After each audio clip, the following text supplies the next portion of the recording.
let's talk 996 turbo. So first water-cooled turbo, and it's an utterly brilliant car is my overall impression of the car.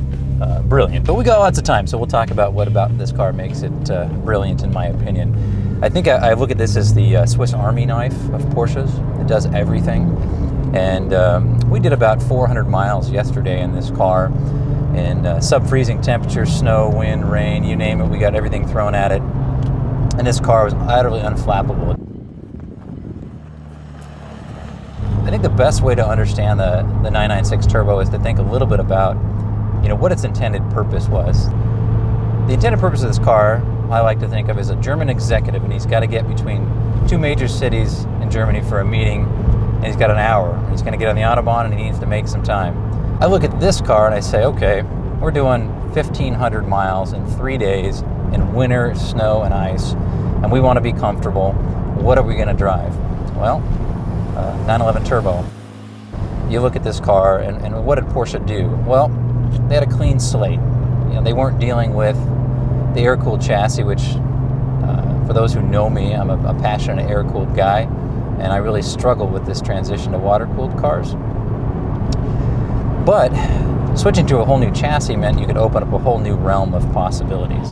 You've got a lot of space in the car. The car is much more rigid.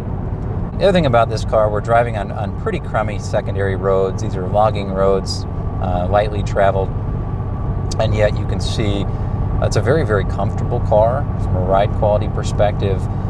They were able to achieve a pretty high dynamic limit, yet ride quality is excellent. So everything about the car, there's not much I don't like about the car.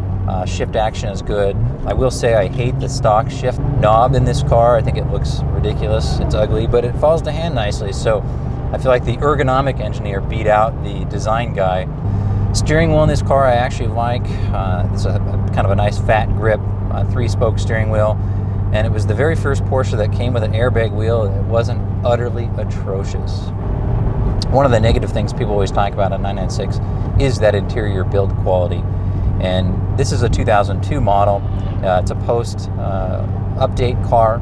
They did an update on these cars in 2001 for the turbo, most of the features, and then there were some additional changes in 2002, some additional soft look features, addition of a glove box, better but still terrible cup holders.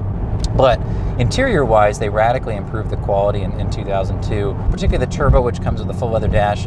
They did a great job of matching all the textures. So the texture on the dash cover, the radio surround, the vents. They went to an Alcantara headliner, sort of softened down the sheen of the roof, and everything looks nice in the car. It feels good. The materials they use clearly have held the test of time after 80,000 miles and 16 years of use. And this car is not a garage queen. This is why we felt comfortable driving this car on a road trip like this, and it makes a great drive. So one of the things I haven't really touched on, of course, and it's the magic. We use the name turbo and we don't ever think about, well, let's talk about this. So this is a Mesker-based motor. Basically, they took the block out of the previous generation 993s, added water-cooled heads, but it's still a dry sump, traditional 911 motor. But one thing that people don't talk about enough is that when you keep that architecture of the previous car, the number one thing you keep is you keep the auditory soundtrack of the air-cooled car.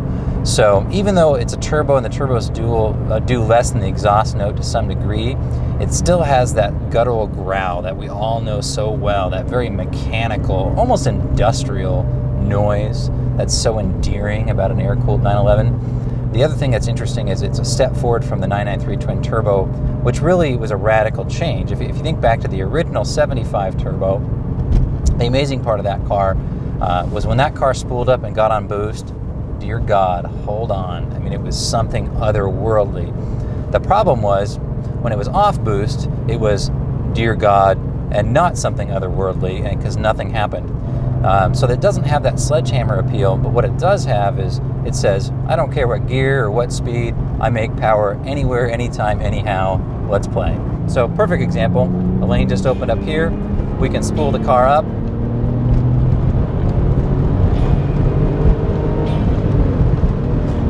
and there we go. Just a beautiful, beautiful thing. What could be better than driving a twin-turbo Porsche on a 2-lane road.